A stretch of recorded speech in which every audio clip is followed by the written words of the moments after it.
Hello, and welcome to the Secrets of Happily Ever After podcast. I'm your host, Monica Tanner, and today I have a special guest for you. She is a new friend of mine, but when I learned about her expertise, I knew I needed to share her with you. Hanna Kok is a qualified educational kinesiologist, allergy practitioner, and medical intuitive. She speaks passionately about creating health without diet or lifestyle changes, revealing the often overlooked link between forgiveness and health, which is what I am so excited to talk about today. She works with women experiencing hormonal imbalances, guiding them to restore well being without medication, hormones, surgery, or lifestyle changes. This is really exciting because I've always kind of had the suspicion that unforgiveness affects our health. Like some of the people I've run into in my life who tend to hold on to grudges, who are just kind of naturally feel like the world is against them or they have kind of a victim mentality.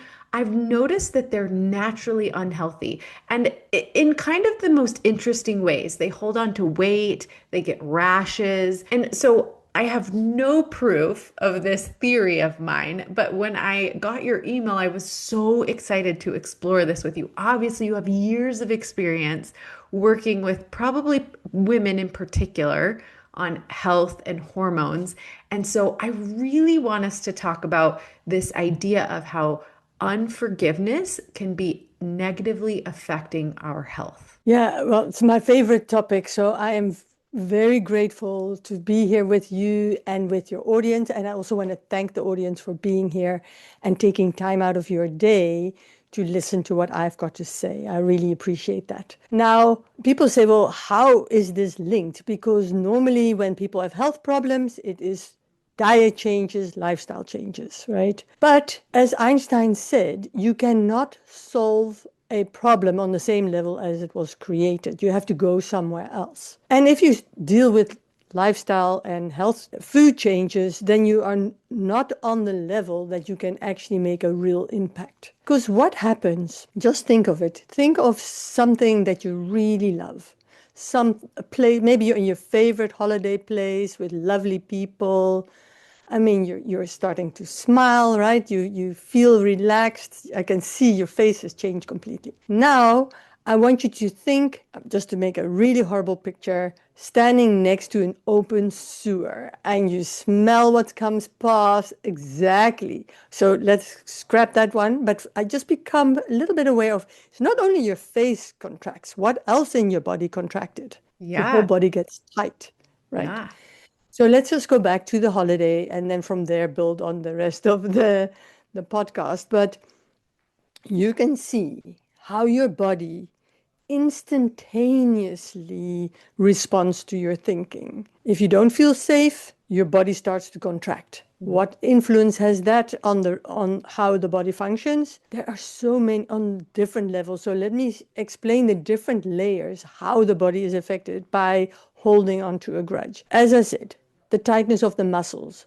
This means that the blood flow to your organs and your whole body is limited. It's inhibited. That means that the nutrients can't go to the cells, the toxins cannot be removed so easily. They will still be removed, but it's like on a lower scale. And if that goes on for a long time, you're going to have problems. Then you also have that large parts of the brain start to switch off, because if you are angry and upset, it is because you don't feel safe. You don't feel happy, and you're not happy because you feel unsafe. Now the brain and the whole body goes into survival mode. And of course, it depends on how big the issue is that you're dealing with, how life-changing, if it is a huge fight that you had with your partner and you may be going through an ugly divorce. That is, of course, way worse than if you stand next to that smelly sewer, right? That's gone when you leave that place or forget about it. But when you're going through that ugly divorce, first of all, as I said, the brain, large parts of the brain switch off. You know how you're left and a right brain person, depending, say you're a right brain person, the left brain is off. Now you don't have any or you lose to a large degree your ability to see details. You only see the big picture. You only see the drama. If it's the other way around, you remember the things that were said and you don't remember the bigger picture, depending on if you're left or right brain orientated. Then you have the prefrontal cortex. Now, the prefrontal cortex is where your wisdom lies, your problem solving capabilities, and your ability to feel compassion, to put yourself in other people's shoes. These are the qualities you really need to solve a problem, and that can switch off up to 85%. So basically, you've got like a quarter of your brain left, and it's like driving around with 3 flat tires, and you wonder why you're so ineffective. So in that state, it is extremely difficult to find a good solution. Even Oh, for even sure. a compromise, you can't even find that. You're beyond that. And we were talking a Absolutely. little bit, yeah, Yeah, I think about it in terms of relationships. When we're triggered by our partner, our fight, flight, or flee response, our amygdala takes over. And yeah, you're not coming up with any good solutions. You're not looking for any type of connection. You're like in self-preservation mode. And it's a completely different part of your body that takes over, right? I mean, your bodily functions aren't even working the way they're supposed to because every resource in your body is going towards protect yourself from the danger. exactly. And the higher functioning is switched off. And Yeah, that's why we behave really like, erratically. yeah, say it politely, but really we're not the way we want to behave. And then you look back and you think, did I do that? How is that possible? But it is possible because of our survival mode. But there are other things that happen as well on a cellular level. When you are in that stress state, your body starts to produce stress hormones. And then you also have that they are raging through your body. And each cell has receptors on the cell membranes. And they even have receptors for specific emotions. So the stomach is more sensitive to, and the liver maybe more sensitive to anger, while the gut is more sensitive to a sense of abuse. And so each organ, and the lungs is with grief. So each organ is sensitive to particular emotions. And when that emotion molecule, because there's this lady, can't think of her name right now, but she written molecules of emotion. So you have these emotions floating through your body, hook on the cell membrane, and then will trigger stress responses within the cell, which basically goes in overdrive because it's about self-preservation. And then you're way more likely to shorten the lifespan of that cell if it's for a long period of time, because you don't automatically release that again. It takes time. You have to process it. You have to let go of you have to forgive or do something so that your body will release that molecule that keeps on triggering the cell. And that's why people get sick, because they have these triggers on the cells that is now keeping their cells in overdrive. There's so many different directions I want to go with this, but it's really interesting, fascinating to me. My children are actually doing something really difficult this summer. They are selling solar door to door in a different state. So they're in Minnesota right now. They're knocking door to door. And both of my kids, my son and my daughter, have both gotten really sick over the course of the summer. And my son got sick first. He's newly married. He's been married for a couple of months. And, he's got his wife and then my daughter plus the whole team that he's kind of responsible for. And so he spent like 2 weeks in bed and he doesn't really get sick very often. But we were talking about it later and he just, my husband was like, were you stressed? Because that stress, I think, lowers your immunity, right? And so it makes it so much easier for those cells to be attacked and weakened and you get sick. Yeah, because there's another layer, which I'm glad you brought that up about lowering the immune system, that is on the energy distribution through the body. Because say you have 10 units of energy to spend for the day. And four of those units is what you maybe use for running your life, your work, your family, etc. And 6 units, it's approximately 60% of your energy goes to the maintenance and the running of your body.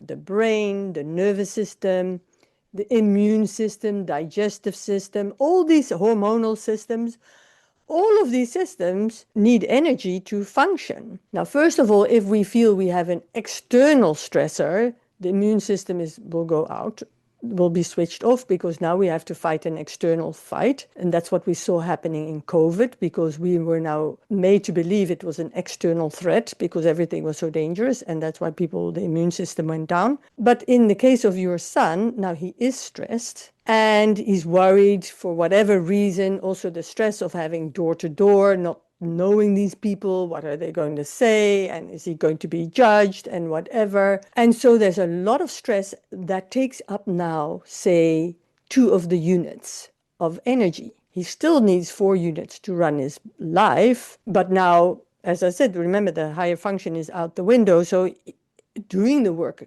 takes a lot more effort because concentration is harder and all these thoughts running through your head makes it harder. And then you have maybe only 4 units left for the repair, restore, and rejuvenate of the body.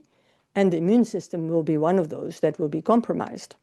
And it makes you more prone then to getting sick. Yeah. Yeah. So the other thing you brought up when you were talking that I definitely wanted to address is this idea that when you're feeling extreme emotions, which is what generally happens when you're holding a grudge, when you don't forgive somebody. I mean, I can think of just a situation in my own life where I felt, I would say, misjudged. There was a woman in my neighborhood who was just treating me awfully, right? And so I would have these intrusive thoughts all the time. Like, why is she being like this? Why is she so horrible? Like, why can't I just get this out of my head, right? And it was sucking a lot of the energy that I needed to do other things in my life. Like I'd be taking a shower, I'd be getting ready for a podcast interview or, about to work with a client. And all of a sudden I would just be like, oh, I'd feel these emotions surrounding this situation that I couldn't control. And so I had to process that. I had to let go of it and forgive, right? So now she can do whatever she wants and I am not affected by it anymore because I've really processed those emotions. I've forgiven, I've journaled about it. I've done all the things necessary to kind of process those emotions out. And so now I'm not affected by it. But I can imagine how if you chose to hold on to that, if you don't forgive, if you don't know how to process those emotions really well, how it can just deteriorate your health. Like they say, unforgiveness is like drinking poison and expecting the other person to die. And that's such a real visual to me because when you're not forgiving someone, it's like you're literally drinking poison and that other person is completely unaffected. Yeah, they might be a little bit affected, but the funny thing is, why do people not forgive is a question to ask. Why don't they forgive? Different reasons. First of all, some think I'm punishing you by withholding my forgiveness, I'm punishing you. You couldn't care less, maybe. Maybe you do, but maybe you don't. It often happens that you're still stuck and the other person has got on with their lives and forgotten all about the incident, not even realizing maybe that they stepped on your toes the way they did. You Mhm. know. Yeah. But there's also a lot of people don't want to forgive because they feel it is a way of protecting themselves. It's a Mm. way of preventing it from happening again. Because if I don't forgive, I will not forget. Mm. But you can forgive and not forget. I'm sure you're aware of it. Forgiveness does not mean that we have to let the other people back into our life. It doesn't mean that we condone the behavior. Not at all. But it is about setting ourselves free. Mm. But I teach a way of forgiveness that makes forgiveness a no-brainer. It makes it super easy. Yes, Yeah, I know I'd you love to learn that method. Yes. yes.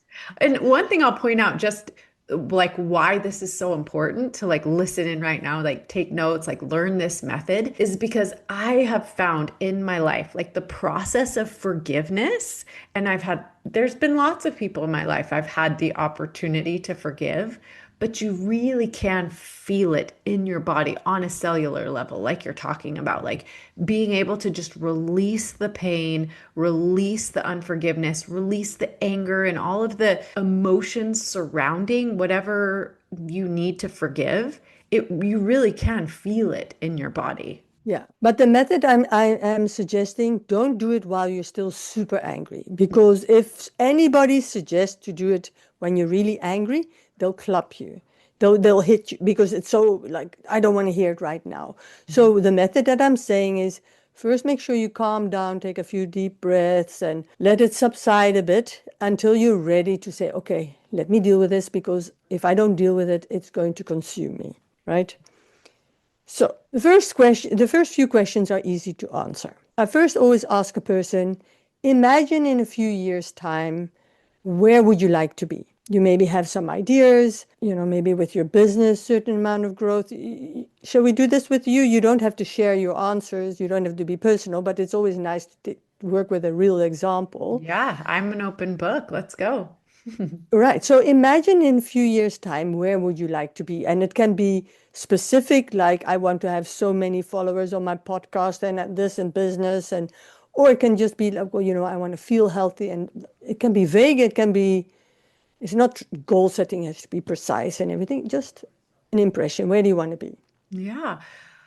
I would say in a few years, I would like to be known for my book that's coming out, Bad Marriage Advice, and be able to just kind of walk through the world freely, knowing that I am not for everyone. Like, not everyone is going to agree with all of the things I teach and talk about, but that's okay. And that I'm showing up every day for the people who could potentially be helped by my work.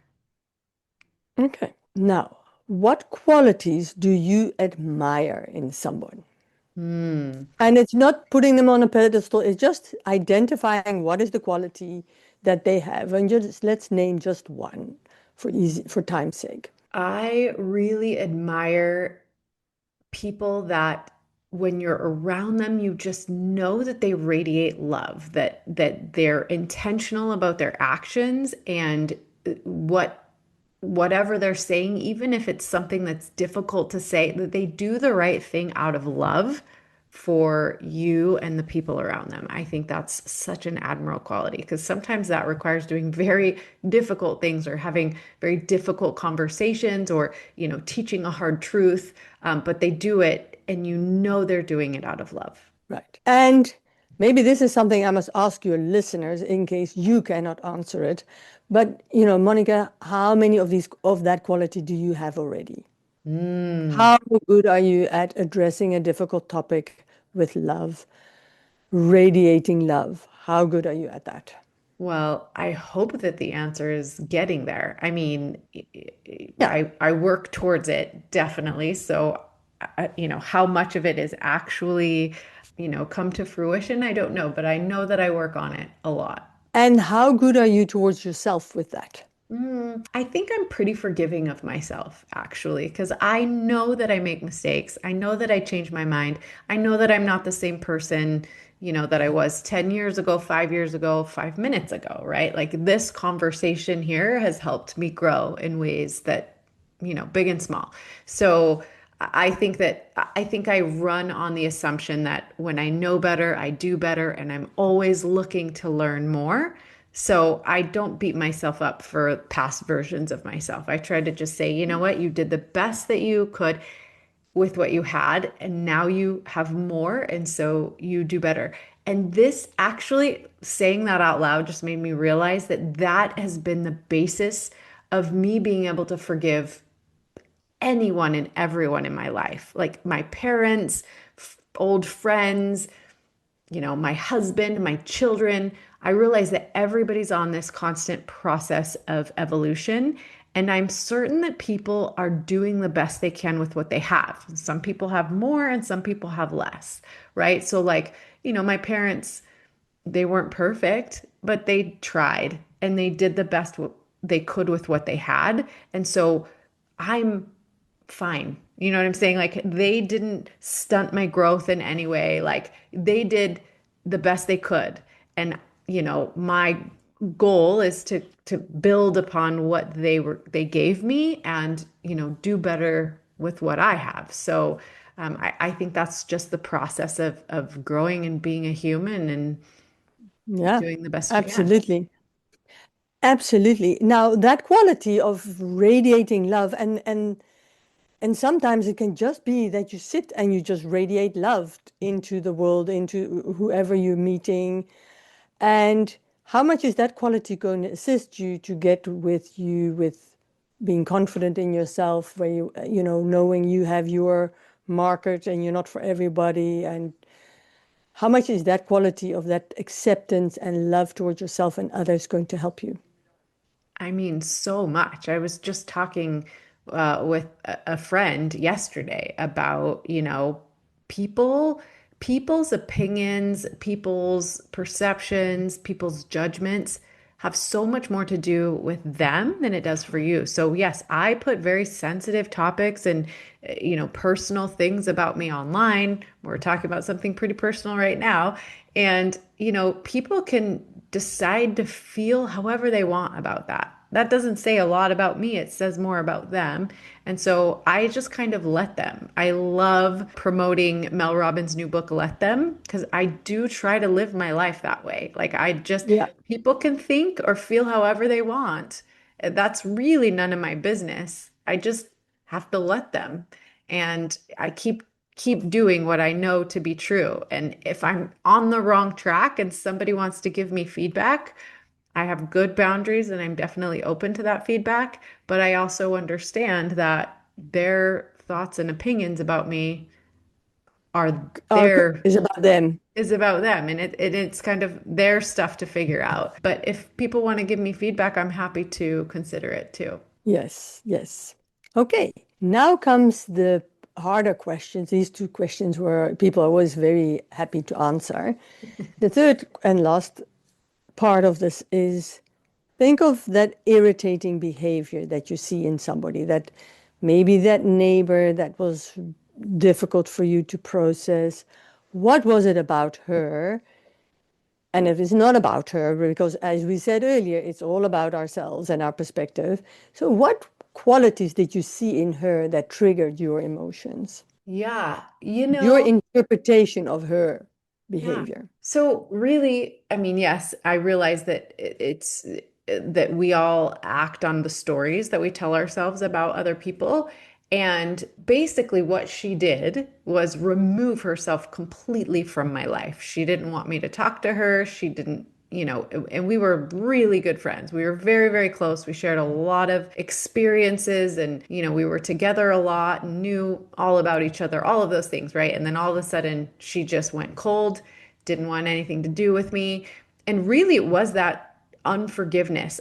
I mean, I'm a relationship expert. So my my thing is talking about feelings and emotions and what happened and how can we make this better and it's repair and I know as has been my experience and with myself and all of the couples that I work with that strength and resilience comes in that repair process and so for her to not be willing to participate in that, like let's just have a conversation about it. I'm not hard to talk to, right? Like I'm pretty easy to talk to. I'm pretty skilled in that area.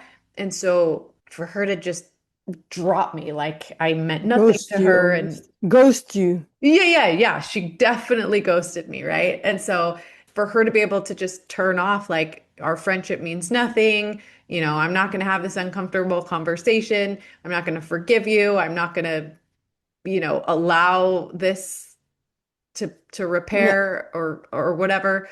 Yeah, I don't operate like that. So it's just really difficult for me to accept, like, okay, I guess the friendship is over and we're going to pretend like we don't know each other. Like, that's just super odd for me. right.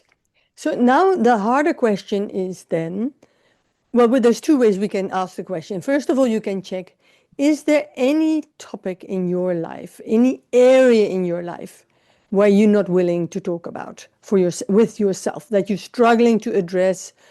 It can be let me give a little example. So, like, I was irritated with negative people, and then I thought, well, I'm not negative, and then I realized, oh, but I'm negative about this part Right. in my business, or I'm negative about this relationship, this little piece. It can be a pocket. Doesn't have to be a big thing. Um, and the other thing is, you can also ask yourself, otherwise, pretend you could give her advice, pretend, you're not going to talk to her. What advice would you have given her? Yeah.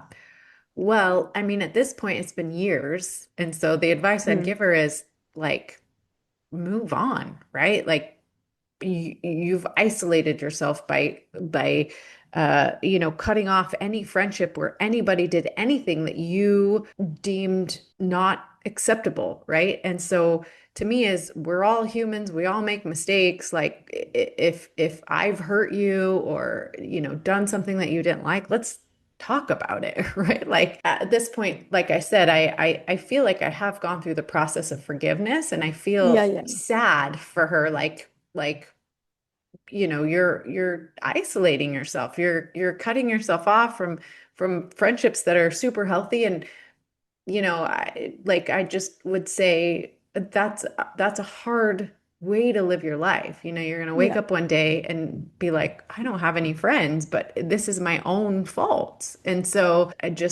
I do feel sad for her. So the advice I would give is like put yourself out there, like have the uncomfortable conversation, like give people a get past your break. pride.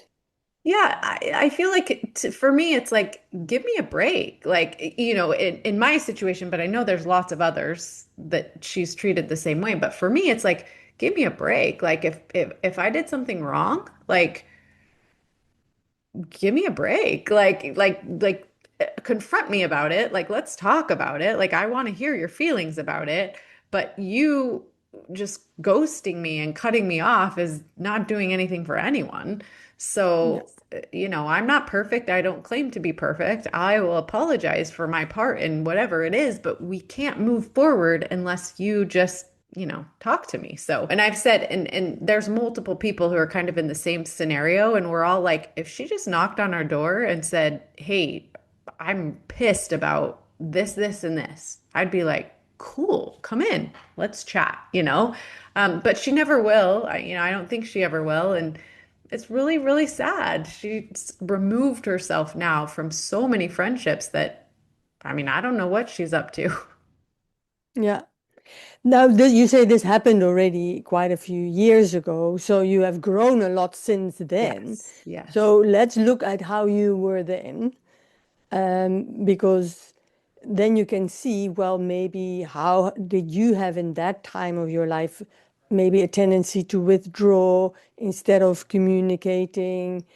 Um, how much do you have maybe in your own life an area that, as I said, you're not willing to discuss? You just like encapsulate it and keep Yeah. it aside and a closed thing. So I think back then, uh, it felt abandoning to me, like her ghosting me, and it did trigger my abandonment wounds. Like, how could she do this to me? Like, I think trigger a lot of that, and now I can just be like, oh, well, that's really sad that that Sure. friendship is not there anymore, but it really doesn't have a lot to do with me because I'm open, and I'm an open book. And I'd love to hear the feedback of, I wouldn't say I didn't do anything wrong, but at this point, I'm like, I mean, I can't fix what I'm not aware of. So if you're not willing Exactly. to share with me what I did, then Exactly. But you said something very important. She triggered your abandonment wounds, yeah. right? Hmm. And working through your emotions, how much did that help you to release some of those abandonment wounds? Yeah, I mean, it's been so helpful. Like I said, I can feel that in my body. I can, especially with my husband, I can tell.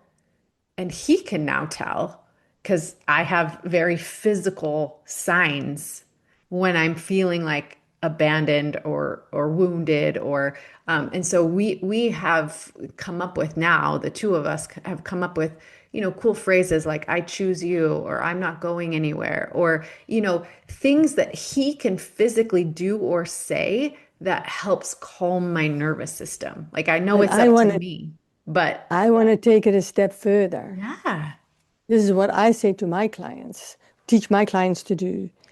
Because when there are abandonment issues, there is self-abandonment. mhm, And so what I do is when I feel like stressed or that abandonment is triggered, I say, you know what? No matter what happened there, I still love me and I still support me. yes, Because that self confirmation, that self nurturing is so powerful. And it's wonderful if you have a partner that can do that for you. But can you imagine if you could stand by yourself like that whenever your abandonment is triggered? you're right. It's so powerful. And ultimately, it is up to me. It's up to me to reparent that little child inside of me that gets really scared that the people who love her are going to abandon her. And that is part of the conversation I have with her. Monica, I am here. I am not going Exactly. anywhere. Like you will never have to be alone. And so, that's big adult Monica talking to little Yes. scared Monica. But it is wonderful to have been able to communicate that to my husband and have him participate in that process to know Oh, that little scared Monica absolutely. comes out and he can be super helpful by saying things like, I'm not going anywhere. I choose you. We're in this together. That is so affirming. And I'm so appreciative of him. But ultimately, I do know that that is my job. Right. Now, she basically made you aware again, because you probably were aware of it, but on another level Mhm. of the abandonment. And she managed to give you an opportunity to let go of some of your abandonment issues. Yes. And for that, I should be grateful.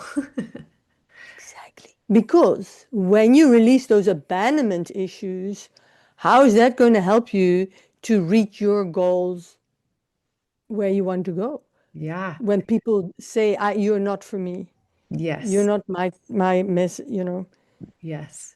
Yes. So this is interesting because it does get a little bit religious or spiritual, but I do believe that Jesus came here to teach us how to love people who are hard to love. And so, yes, this particular woman gave me the opportunity to figure out how to love someone who, for me, is very hard to love. So I did. I had to let go of all of it and I had to say, you know what? I love her even though, she did give me a very nice opportunity to re-explore my abandonment issues. But, wherever she is and whatever she's doing, I love her and I wish her the best. And I hope that she does at some point learn how to forgive because Mm. it is really it's destructive probably to her health, right? I mean, that's what we Oh, started this absolutely. podcast. And so I'm Absolutely. not going to let it affect my health. Like I am like, nope, I care too much about my health mentally and physically to let this just fester inside of me. But I do wish the best for her, and I hope that she gets to a place where she can understand that as well. I totally agree with you. Now, as you brought Jesus up, I have a quote that I like to live by, and this is basically the principle that I was sharing here with you, Yeah. is, you know, don't try to remove the speck from somebody else's eye. Mm, Remove the beam from your own eye first. yes. And so when you realize, oh, she's triggering my abandonment issues, let me work through my abandonment issues. Thank you so much because this is what I need to let go of so I can reach my goals. Now forgiveness becomes a no-brainer because you received gold, and then the forgiveness is especially towards self to still be with abandonment, needing her to reflect back to you that you still have abandonment issues, and forgiving her a little bit. That's easy because she's just given you gold. So that's Yeah. how I do the forgiveness. Yeah, I love that. It's so beautiful and it's so true. I mean, all of what you just said is, remove the beam from our own eye because in reality, and this is what's really hard, I think, for most people, is that that's all we can control anyways. I can't control the speck in her eye or whatever it is, right? I can only work with myself and how I'm viewing the situation and ultimately the story I'm going to tell about it, right? I'm sure in the process of us speaking right now, I said a few things wrong or, whatever, and that's okay because I know that I can only work on myself. And it's also okay to sometimes be really angry with somebody or really upset with somebody. It's a starting point, and it's so important to acknowledge how we feel, that we are upset and hurt and Yeah. we want to punch somebody in the face. That happens sometimes. And It's it's all okay part as of long as that we don't process, act on right? it. Yeah. As long as we don't go and punch somebody in the face, we can punch a pillow if we have to. But to acknowledge how you feel is such an important step. And then, I mean, you have techniques, breathing techniques, or I like a process of holding these emotional stress release points on your Tapping. forehead, Hmm. tapping. It doesn't matter what you use. I was talking to somebody today. He says, well, he likes to pray and hand it over. Mm. I said, and he thought he was starting now a serious, uh, almost a debate. I said, I don't care how you let go as long as you let go of it. He says, that was a good answer. It is about letting go, and it doesn't matter if you do it by standing on your head or tapping or whatever, what works for you as long as you let it go. And then you can analyze it and learn from it and say, thank you very much for what you've given me and move on. Yeah, I love this discussion. And so I want to kind of wrap it up by giving the listeners a couple of ideas of how to just release, kind of look at yourself. Like if you're seeing manifestations of unforgiveness in your health, what are a few things? Like I'll tell you, for me, it's really helpful to journal about it. And like just knowing that nobody's ever going to see it, even if I write out all my thoughts about it and then rip it up and burn it or throw it away, whatever I need to do. But it really helps to kind of see my thoughts about it. Because when they get stuck in my brain, I'm thinking about it in the shower or it's kind of like on a loop until I put it down on paper and I'm like, okay, all right, now I can work with this. Yeah. No, I agree with you there. I personally, I do agree that you need to make time to sit with it. Mhm. Yes. So doing it in the shower is not the right time. Yes, you'll be thinking about it, but that's not the time necessarily to process it. But it is journaling, writing it down. As I said, I like to first start with sitting with the feeling, letting the feeling diffuse. And then if I'm upset with somebody else, I'll do this mirror work, and then that's my way of dealing with it, and forgiveness myself and others, but especially myself for needing that mirror. That's how I process it. And how do I know I need it? If I don't feel good, if I'm Mm, unhappy, yeah. if you can't sleep at night, that's the first indication that something is bugging you, and your brain is giving you extra time to figure it out. So not being able to sleep can be a good sign that there's something troubling you, and rather get up and ask and explore what is keeping me awake. Because once you've processed it, you'll sleep like a baby. So good. Another great option is working with somebody like you or me to help you verbally process and kind of work through whatever emotions are coming up for you, the unforgiveness, the story that we're telling ourselves about it. Hannah, this has been awesome. Thank you so much for joining me today. Will you tell the listeners how to find you, work with you? I know you have an app that's really cool. Yes, so if you go to hannakok.com, you'll get either access to my app or the meditation that I have. And if the meditation is there, you probably also get the app as well as a second option to choose. And then you'll be on my mailing list and you'll have immediate access to me as well. But you can also go to ithrive.zone. Great app for improving health and especially hormonal health, but there are other subjects there as well. But especially if you're now struggling with physical health complaints, that you either don't want to use traditional medicine or you want to do something on the side with it complementary, or you've tried it and it's not working for you, then please contact me, because I love working with the getting to the root cause of your physical health problems and especially your hormonal health problems. Thank you so much, and we'll talk to you again soon. Thank you for this opportunity.